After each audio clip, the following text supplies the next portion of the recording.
Hey everybody, I'm Matt. And I'm Alex. And I'm Christian, and snowboards are back at Powder7. I'll show myself out. Christian, it's so good to see you. You help us out here at Powder7 with snowboards, right? I do. Yeah. You buy all the snowboard equipment for Powder7 and bringing us back into the snowboard field after several seasons. Christian's been snowboarding a lot longer than I have, so... Over 2 decades. Yeah. I think it would be great if you could walk us through some of the snowboard product that we'll have this year. I can absolutely do that. Yeah, that'd be great. Let's start with the Salomon Dance Hall. It is a volume-shifted all-mountain board, so you can ride it 5 to 7 centimeters shorter than your normal length. It's a tapered directional shape, so it's a little bit wider up at the tip than it is at the tail, making it super nimble, really quick turning, great for those side hits. All around good fun on the mountain with the Salomon Dance Hall. So for the volume shift boards, correct me if I'm wrong, but they make the boards a little bit wider, right? Mm-hmm. And therefore you can ride it a little bit shorter, but you still have all the surface area you need, but that makes it wider so you get a little bit more float and powder, but also Exactly. very pivoty and maneuverable. Correct. Cool. That sounds like my speed for sure. I think this board is everyone's speed. Good. It also looks very fast, so we Super like that. fast. Cool. But it can go slow too. Perks. Good for me. What else you got? Next up, we have the K2 Passport. This was K2's best-selling board last season for good reason. They call it the Passport because you can just punch your ticket and go anywhere on the mountain with it. 7 out of 10 flex, camber under the bindings, rocker at the tip and tail.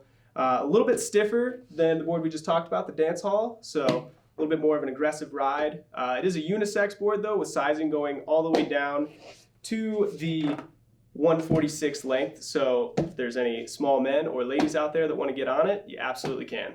Cool. It seems like kind of a more traditional shape compared to the Dance Hall. Yeah, as slightly well. more traditional shape. Still not a true twin, but you know, if you want to ride it in the park or do a little freestyle on it, you absolutely can. Does that make it easier to go switch as well? It does. Great. I'm learning things already. Next up, we have the Arbor Wasteland. This board has been in the Arbor lineup since the 2007-2008 season.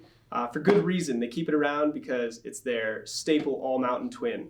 7 out of 10 flex, centered base, really solid board that will pop you to the moon. Like a spaceman. Yeah. This has got some interesting fenders over here. What's that about? Yeah, 3-degree fenders at the tip and tail. Gives you a little bit more float, a little bit easier turn initiation. Also made with their grip tech technology, so it does give you 2 extra points of contact on each edge, making carving a little bit more locked in. Just turning in general makes it all feel a little bit better. Cool. So a little bit more locked in on firm snow. Mhm. Nice. That sounds really versatile. Arbor seems like a really cool brand as well from what I've read about them. They are. They're one of my favorites. They're all about sustainability, Mhm. helping the planet, helping the people, making love good it. products. That's great. Cool. What's next? Next, we have the Salomon Assassin. This is Salomon's best-selling snowboard, and it has been for quite a few years. This is one of my personal favorites. I got out on it a lot last season. I really like the features of it. It has cork in the sidewalls, keeps it super damp, 2 extra centimeters at the tip with a directional twin shape. Makes it float and powder really well, but I really like it for park riding or freestyle. You know, if you don't want to go into the park, everywhere is the park on the mountain. It's got these cool double sidewall kind of things over here. Yep. Is that cork? That is cork. Keeps it nice and damp so you don't get a bunch of chatter when you're cruising up to a rail or just riding around on icy hard-packed snow. Yeah, I mean, we love cork in the Salomon QST series, so it makes sense that would translate to snowboards as well. Snowboarders have been doing that for years, stealing stuff from skiers. Cool. What's next? Next up, we have the Arbor Westmark. This has been in my personal lineup since 2018. I've been riding it for a long time. They make a rocker and a cambered version of this board. This is the cambered version. So camber underfoot, a little bit of rocker at the tip and tail. This is also constructed with their grip tech technology, giving you 2 extra points of contact on both edges, making turning and carving a little bit easier. You can stay locked in. It's also a 7 out of 10 flex, so it's very stable. And this is one of their freestyle park boards. It looks very symmetrical. Is this a true twin snowboard? This is a true twin snowboard. Cool. So that kind of, my understanding is those boards feel really balanced in the air since you're kind of perfectly symmetrical on top of everything. They do. They're balanced in the air and they're also a lot easier to ride switch. Cool. That makes sense for a freestyle board. Great. Next up, we have the K2 Medium. Personally, I like this board a lot because every size comes in a different color.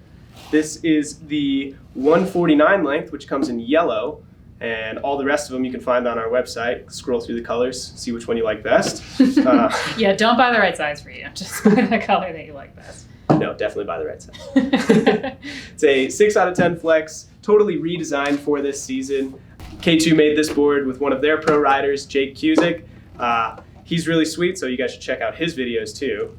Camber underfoot, rocker at the tip and tail, really balanced, just a really fun ride. This one's also a pretty classic shape as well. Right? It is, yeah. This is also a true twin from K2. We had this board up at our 2023 ski and snowboard test, or 2023-24, and Adam really loved this board. He said he didn't ride it in the park that much, but wound up loving it everywhere else on the mountain. So I think that's pretty cool for a Adam, freestyle board. He absolutely destroyed this board in a good way. Yeah, in a good way. It held up to his riding, which says a lot. Cool. Anything else? Looks like we have one more. Last one, the Salomon Huck knife. I always say poppier than pop rocks. This thing will give you an extra 3-4 inches on your ollies, just flat ground. Milled core underfoot, carbon stringers at the tip and tail. Makes you go really high and feel really stable. Perfect for jumps in the park or half pipe. And speed. Goes fast. This is designed as a park board, right? It is. So how would you differentiate it from the Assassin or even the Medium or some of these other kind of park boards? So pretty similar to the Assassin. The Assassin does have 2 extra centimeters at the tip, allowing it, a little bit better float and powder. The Huck knife is more of that traditional true twin shape, so it doesn't have, that same performance and powder that the Assassin would have. Okay, cool. Well, thank you so much for showing us a little bit about the boards up here. We actually still have a lot more to offer. There is even more snowboards in the 23-24 buyer's guide, which you can find below, and even more boards on our website at powder7.com. We have links down for snowboards and also boots and bindings and all the other gear that you'll need for your perfect boarding day out in the hill. And I can't wait for you to show me how to ride a snowboard better, Christian. We're going to have fun. Good. And as always, you can find all this gear plus skis, all that good stuff at our website, powder7.com, or at our world headquarters here in Golden. Feel free to give us a ring, shoot us an email, comment down below if you have any questions, and we'll see you around this season.